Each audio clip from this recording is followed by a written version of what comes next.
And welcome back to Who Would Win? It's the spookiest time of the year, and we're all here to something there isn't here.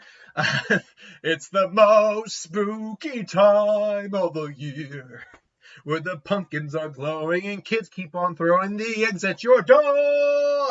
You will come out with the gun and blow them all away. I don't know. I started good and I just trailed off. Carlos Blanco asked the question, who do I think will win in a fight between Freddy Krueger versus Jonathan Crane, a.k.a. the Scarecrow? Now, both are, in essence, the masters of fear. But Freddy is obviously very different in the fact that, generally speaking, he's in the dream world. He's manipulating your dreams to his control and his desire. And, that's how he gets stronger from your fear. Jonathan Crane's methods are more just he's a scientist who is fascinated by the concept of fear and therefore developed this fear toxin and uses it, fear gas, whatever, to scare the living crap out of people. So how do you match up these guys? Well, obviously we know the story of Freddy Krueger, one of the older statesmen of this channel. Every once in a while I talk about a character like a Pennywise, a Jason, or an Alucard, who has basically been on this channel so many goddamn times that they're an elder statesman of who would win. Freddy Krueger also ends up on that list. We know the story of Freddy Krueger. He was a child murderer / possible pedophile. That's confirmed in the remake. It's only implied throughout the original series, but regardless. Pedophile, child murderer. Obviously, he got a new job. It's like, what are you talking about? The ones who gave me this job. The Dream Demons gave him the job of being the Sandman, stealing souls and all of that. Freddy, in the dream world, is capable of pretty much anything he wants because he is literally God there. He's capable of just manipulating reality, shrugging off injuries. He's capable of finding what you're scared of. He is capable of stealing your soul and getting stronger from that. He feeds off your fears. The more you feed, he's similar to Pennywise. The more you're afraid of him, the stronger he gets. There really is no clear-cut way to beat him in the dream world, per se. You can overpower him temporarily, but it is temporarily. Nightmare 3 and 4 kind of, was it 4 or 5? Well, either way, the later Nightmare series kind of proved that, yeah, you can overpower him in the dream world temporarily. You can, if you can lucid dream heavy enough and strong enough, you can get to a certain level towards him. Like, not on par, but strong enough to actually combat him to a degree. So it's not impossible to beat him in the dream world, but unless you're someone like, say, a Darkrai, when I did that fight.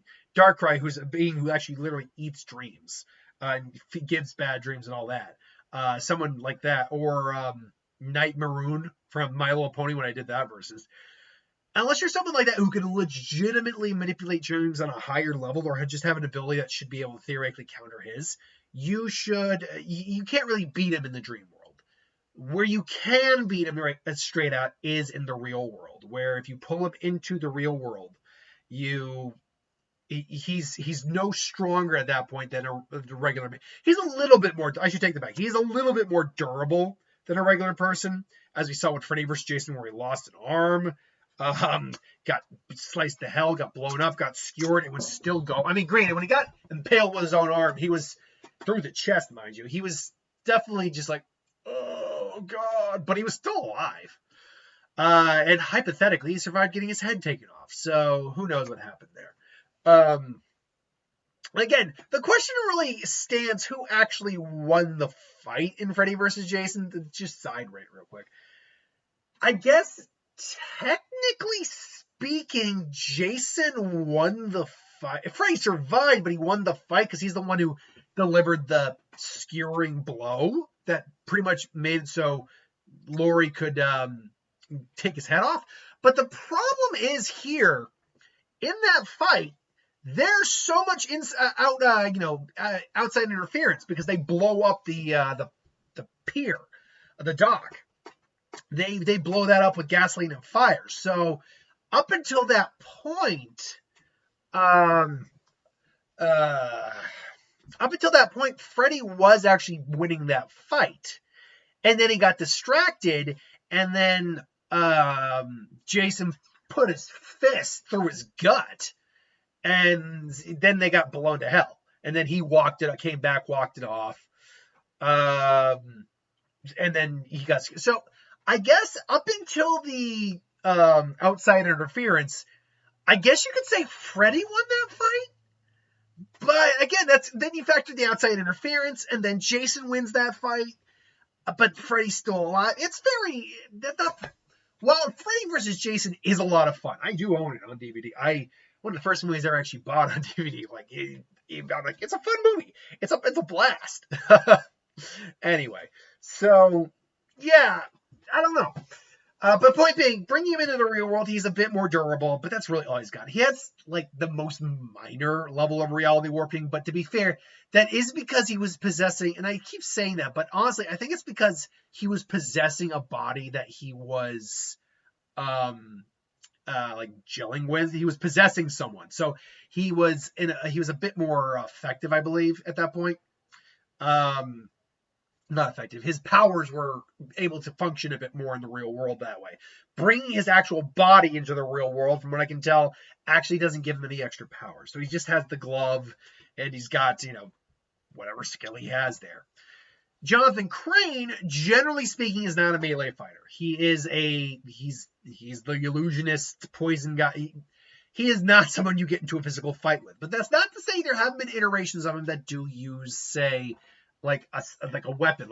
He's oftentimes seen on the site to give the whole Scarecrow vibe, more punch. But and we've seen him kind of use it in some interpretations.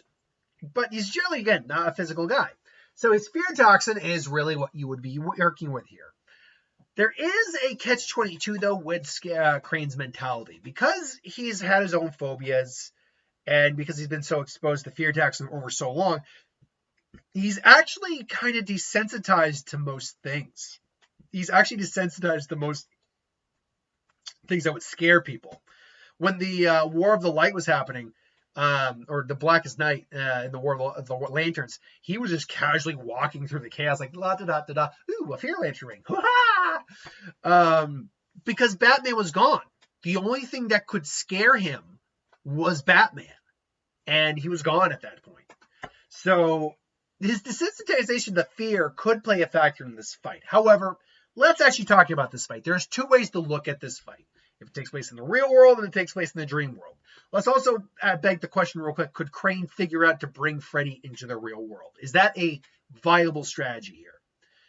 Well, okay. Is it a viable strategy in any fight with Freddy Krueger? Absolutely, it's a viable strategy. Is it a viable strategy here?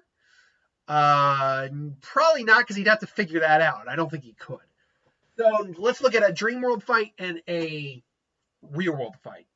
In the dream world, Crane's pretty effed, if we're going to be honest, because his fear toxin isn't really fear toxin in the dream world. Oh, what's going on? Oh, it smells like someone took a dump in here. And he just isn't affected by the fear toxin. So Crane's like throwing his scythe or whatever. Now, Freddy, for a while, is going to be a little like miffed that he can't scare this guy. But eventually, Crane's probably going to be stupid enough to say, you don't scare me. There's only one man who ever could scare me, and he's long gone. Really? And who's that? You don't know. You know him as the Batman. But the Batman's no longer here. Only Batman can scare me. It's like, is that a right? And all of a sudden, it's like, is that a right, Crane? So he always says, Batman, and there's more Batman there. It's like, Freddy's just making as many Batman as he wants. And it's like, yeah. It's like, next time you shouldn't give away your secrets, little Scarecrow. And then, and just skewers him. So in the dream world, Freddy wins that 100%. In the real world, it's a very different fare, because Freddy, by all accounts, has all the same limitations as a human at this point, with just some higher level durability. If Crane and Freddy somehow meet in the real world, let's say he is somehow pulled into the real world, hypothetically. Well, now Freddy's only he's got is his glove, and Crane has often been depicted with his own hypodermic needles, all that. Freddy, by all accounts, should not be immune to the fear gas or fear toxin in the real world. So Crane throwing a gas bomb or injecting him should cause him to start feeling a massive amount of fear. And Freddy is not immune to fear himself. Freddy has been scared outright many times. And in fact, one of the big things is he's scared of being forgotten because he can't come back, as he puts it. I can't come back if nobody's afraid. I have to search the bowels of hell, but I found someone who will make them remember. And so, yeah, if the fight goes into the real world, despite the fact that Crane's not really a melee fighter, Freddy really isn't that much of a melee fighter either. Even though he's used to kind of grappling, he's not a fighter. Crane, at least on occasions, has had to go toe-to-toe with Batman. He kept him at bay for a little bit. But he's not a fighter in that sense. I think Crane takes this because Freddy starts to forget, and Crane just has the side to think, fear is the glue that binds society. And if you're not afraid, you're not feeling anything. And then just shing, and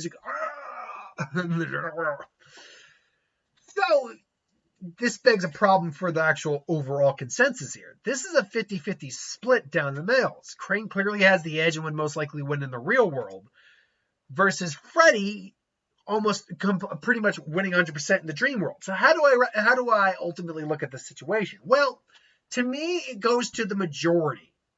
Who's going to win the majority times in each scenario? Now, with Freddy, it's going to be 100% of the time in the dream world. With Crane, it's going to be like 90%. There are avenues where Freddy could theoretically come in and win, but it would be so astronomical that I might as well give it a 100%. So, again, who wins? I would lean in that minute scenario to Freddy, because unlike in the dream world, where Freddy's going to win that 100% of the time, I think, there are a very minor amount of scenarios where Freddy could win in the real world, provided he's quick enough, provided that he gets in close, even if he gets stabbed, like say with the scythe, he gets stabbed like in his chest, so he just holds it there, like, just kind of puts it in Crane's throat, just, and then Freddy's, so ultimately Freddy, by the narrowest of margins, I think would take the win. But this is just my opinion. Do you think it's Crane 100% of the time, dream and reality? Freddy, dream and reality? Let me know in the comments below. But until then, thanks for watching. Hope you enjoyed. Like, comment, share, subscribe, and I'll see you folks for the next one. Later.